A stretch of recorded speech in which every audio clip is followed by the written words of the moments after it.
Jake Paul, a 27-year-old social media huckster, beat a 58-year-old man with a long history of health problems, both physically and mentally, in a boxing ring late on Friday night. The fact that Mike Tyson was defeated so comprehensively on points was meant to give Paul a semblance of authenticity in the unforgiving business of boxing. But it didn't mean much in the end. Tyson is the former world champion who, in the mid to late 1980s, spread awe and terror as he tore through the heavyweight ranks.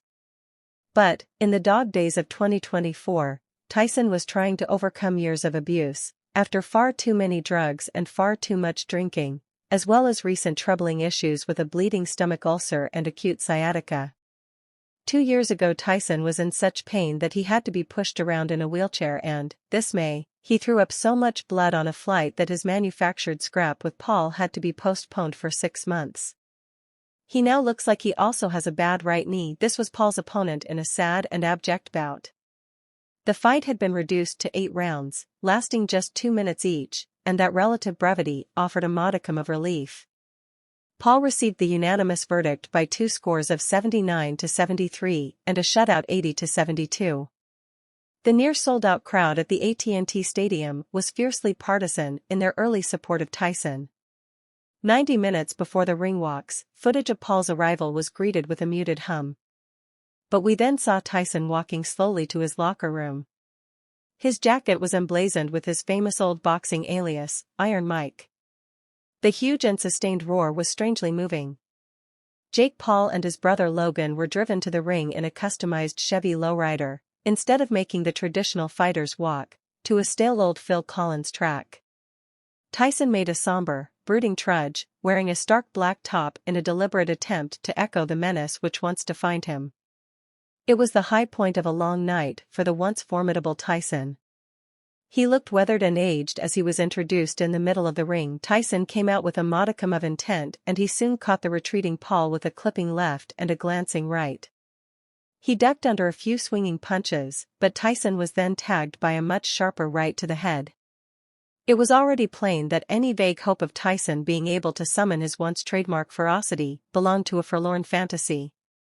The 2-minute round ended with Tyson, wearing a brace on his dodgy knee, trying slowly and unsuccessfully to close the distance between him and a cheerfully backpedaling Paul.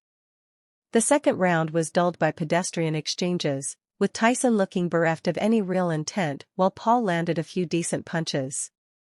But the former world champion was soon in trouble when he was rocked to the soles of his black boots by a stream of left hands. Decades ago, Tyson would have been far too fast and elusive for such a telegraphed series of blows. He would have slipped under them and then punished and dropped a boxing novice for his audacity. But Tyson's speed and ring savvy is long gone and he took his shots with bleak stoicism. Paul cruised through the remaining rounds, winning them with little obvious effort.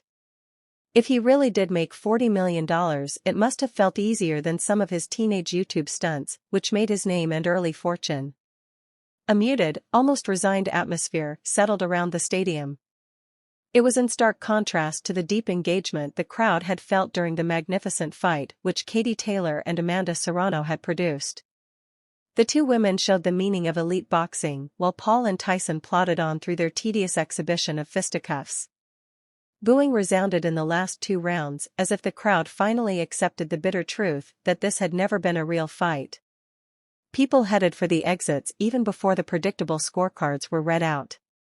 Tyson had already put the result, as well as the protracted and ridiculous hype surrounding the circus, into bleak context the previous night. Dragooned into an interview with Jaslyn Guerra, a 14-year-old social media personality who tags herself as Jazzy's World TV, Tyson was withering in the way he dismissed the fight and his historical reputation. His words carried a dark meaning which ridiculed his contest with a YouTuber. Guerra, who appears to be an accomplished teenager, was initially gushing in her enthusiasm for the bout after the weigh-in on Thursday night. She said it would provide a monumental opportunity for kids my age to see the legend Mike Tyson in the ring for the first time. So after such a successful career, what type of legacy would you like to leave behind when it's all said and done? Tyson paused.